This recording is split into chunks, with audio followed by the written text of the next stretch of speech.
అమరజీవి శ్రీ పొట్టి శ్రీరాములు 58 అడుగుల కాంస్య విగ్రహావిష్కరణ కార్యక్రమంలో ఆంధ్రప్రదేశ్ రాష్ట్ర ఉప ముఖ్యమంత్రి పవన్ కళ్యాణ్ మాట్లాడుతూ పొట్టి శ్రీరాముల త్యాగం వెలకట్టలేనిది అని, ఆయన చేసిన త్యాగంతోనే ఈ రోజు ఆంధ్రుడు తలెత్తుకొని జీవిస్తున్నాడు అని, ప్రతి ఒక్కరూ పొట్టి శ్రీరాములు ఆదర్శంగా తీసుకోవాలని అన్నారు.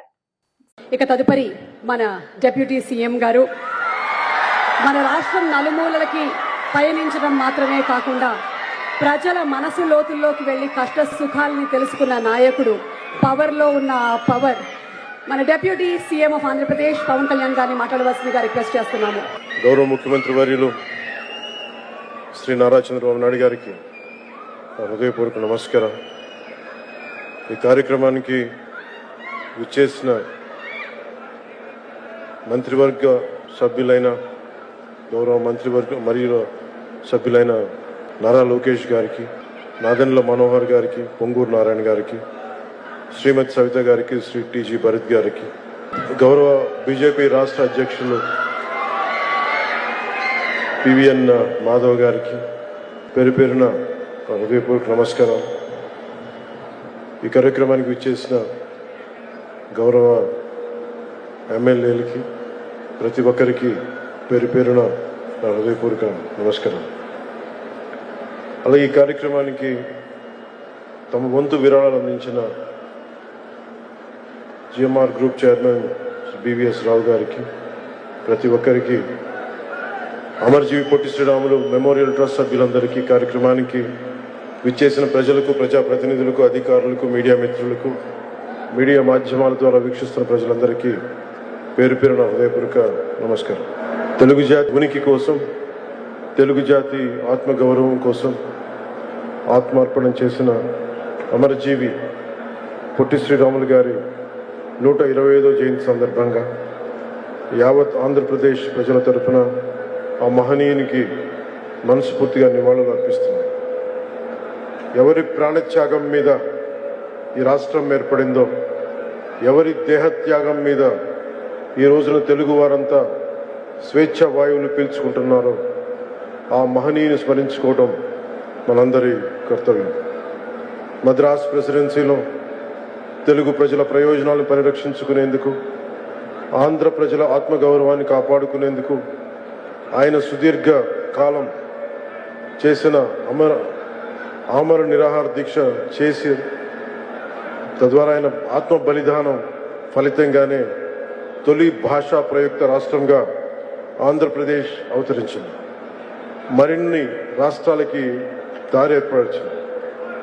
మన తర్వాత 1955లో కేరళ, కర్ణాటక, 1960లో మహారాష్ట్ర, గుజరాత్, 66లో పంజాబ్, హర్యానాలు భాషా ప్రాతిపాదికన ఏర్పడ్డాయి. అంటే వాటన్నిటికీ ఆద్యులు శ్రీ పొట్టి శ్రీరాములు గారు.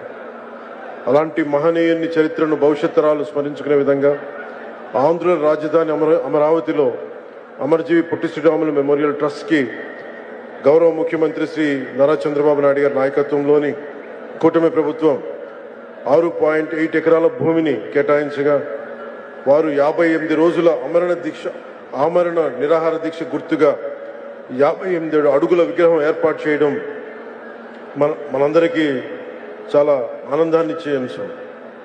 పొట్టి శ్రీరాములు గారు చేసిన త్యాగాన్ని గుర్తుగా కూటమి ప్రభుత్వం తరపున నివాళిగా జల్ జీవన్ మిషన్ ద్వారా చేపట్టిన ఒక multi village scheme water grid పథకానికి అమరజీవి జలధార అనే పేరు పెట్టారు. దేశంలోని గ్రామీణ ప్రాంత ప్రజలు ఒక్కొక్కరు రోజుకి 55 లీటర్ల స్వచ్ఛమైన తాగునీరు అందించాలన్న గౌరవ ప్రధాని శ్రీ నరేంద్ర మోదీ గారి స్ఫూర్తితో రాష్ట్రంలో కూడా ఈ పథకాన్ని పగడ్బందీగా అమలు చేస్తున్నాం. ఆయన మన పొట్టి శ్రీరాములు గారి ఆత్మ బలిదానంతో ఏర్పడిన ఆంధ్రప్రదేశ్ గడ్డపై నీరు తాగిన ప్రతిసారి ప్రతి ఒక్కరూ అమరజీవి త్యాగాన్ని గుర్తు చేసుకోవాలి, ప్రతి ఆంధ్రుడు ఆయన త్యాగాన్ని స్మరించుకోవాలి. ఆ ఉద్దేశంతో ఆయన వారి పేరు పెట్టడం జరిగింది జల్ జీవన్ మిషన్కి. కూటమి ప్రభుత్వం జల్ జీవన్ మిషన్ నిధులతో అమరజీవి జలధార పథకం ద్వారా 5 జిల్లాల పరిధిలో 7,910 కోట్లు ఖర్చు చేసి 5 మెగావాటర్ గ్రిడ్ ప్రాజెక్టులకి శ్రీకారం చుట్టింది. వచ్చే 30 ఏళ్లలో 1,21,00,000 మంది దాహాన్ని తీర్చాలని లక్ష్యంగా పెట్టుకున్నాం. 9,355 కోట్లతో మరో 7 మెగా వాటర్ గ్రిడ్ ప్రాజెక్ట్ నిర్మాణానికి, తీవ్ర నీటి ఎద్దడి ఉన్న 3,000 ఆవాసాలను గుర్తించి 3,000 పనులని సింగిల్ విలేజ్ స్కీమ్స్ కింద 1,814 కోట్ల అంచనా వ్యయంతో చేపట్టిన ప్రాజెక్టుకి రాష్ట్ర మంత్రివర్గం ఆమోదం తెలిపింది. ఆ పథకాలన్నిటికీ కూడా అమరజీవి జలధార కిందే ముందుకు తీసుకెళ్తాం. శ్రీ పొట్టి శ్రీరాములు గారి ఆంధ్ర రాష్ట్రం కోసం బలిదానం అమరజీవిగా మన గుండెలో ఉన్నారు. అంతేకాకుండా ఆయన గొప్ప సంఘ సంస్కర్త, స్వాతంత్ర సమరయోధులు. క్విట్ ఇండియా ఉద్యమ సమయంలో శ్రీ పొట్టి శ్రీరాములు గారు లాంటి వారు మరో 11 మంది నాతో ఉంటే ఏడాదిలో స్వాతంత్రం తీసుకువస్తానన్న మహాత్ముని మాటలు అమరజీవి పోరాట స్ఫూర్తికి నిదర్శనం. ఆ స్ఫూర్తిని కొనసాగిస్తూ యావత్ తెలుగు ప్రపంచం ఆంధ్రులో ఔన్నత్యాన్ని, ఔచిత్యాన్ని గుర్తించేలా కృషి చేస్తామని మాటిస్తూ, ప్రత్యేకించి ఈ రోజున అమరజీవి పొట్టి శ్రీరాములు గారి కుటుంబ సభ్యులు ఇందాక నా పక్కనే కూర్చున్నారు, ఈ వేదిక పైన ఆశీనులై ఉన్నారు. శ్రీమతి రేవతి తంగుడి గారికి, శ్రీమతి అనురాధ దేవకి గారికి, శ్రీమతి కుందా ప్రతిభ వారి మునిమనవరాలు, గ్రేట్ గ్రాండ్ డాటర్, వారికి కూడా నా హృదయపూర్వకంగా ధన్యవాదాలు తెలియజేసుకుంటూ, మేము వారిని పొట్టి శ్రీరాములు గారిని ఎప్పుడు కలుసుకునే చూసే మేము అదృష్టం ఆ తరంలో పుట్టలేదు. కానీ మీ ద్వారా వారి కుటుంబ సభ్యులు, మీరు పొట్టి శ్రీరాములు గారి కుటుంబ సభ్యుల్ని మేము ఈ విధంగా చూడటంలో మిమ్మల్ని చూస్తూ మేము పొట్టి శ్రీరాములు గారి త్యాగాన్ని గుర్తు చేసుకుంటాను. ఆయన్ని కలవలేక మాకు కలిసే అదృష్టం మాకు ఎలా లేదు, కనీసం మేము మీ పక్కన కూర్చున్న అవకాశం ఈ విధంగా లభించినందుకు పొట్టి శ్రీరాములు గారి వారసులకి పక్కన కూర్చొని ఈ అవకాశం లభించిన మనస్ఫూర్తిగా ధన్యవాదాలు తెలుపుకుంటూ, ఆంధ్ర రాష్ట్రం గౌరవ ముఖ్యమంత్రి గారు ప్రత్యేకించి ఆ 58 అడుగుల విగ్రహాన్ని అమరావతి నడిబొడ్డున ప్రతిష్ఠించినందుకు ఒక్కసారి ఏరియల్ వ్యూ చూస్తూ ఉంటే చాలా చాలా ఆనందంగా, చాలా చాలా గర్వంగా అనిపించింది.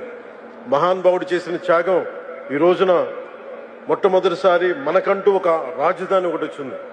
అటు ఇటు దాని నడిబొడ్డున ఈ రోజున వారి 58 అడుగుల విగ్రహాన్ని స్థాపించడం మనస్ఫూర్తిగా ముందుకు తీసుకెళ్లినందుకు నారా చంద్రబాబు నాయుడు గారికి, ఆంధ్రప్రదేశ్ ప్రజలందరి తరపున వారికి నా ధన్యవాదాలు తెలుపుకుంటూ, వారి స్ఫూర్తిని మరింత ముందుకు తీసుకెళ్లిన నారా లోకేష్ గారికి మనస్ఫూర్తిగా నా కృతజ్ఞతలు తెలియజేసుకుంటూ సెలవు తీసుకున్నాను.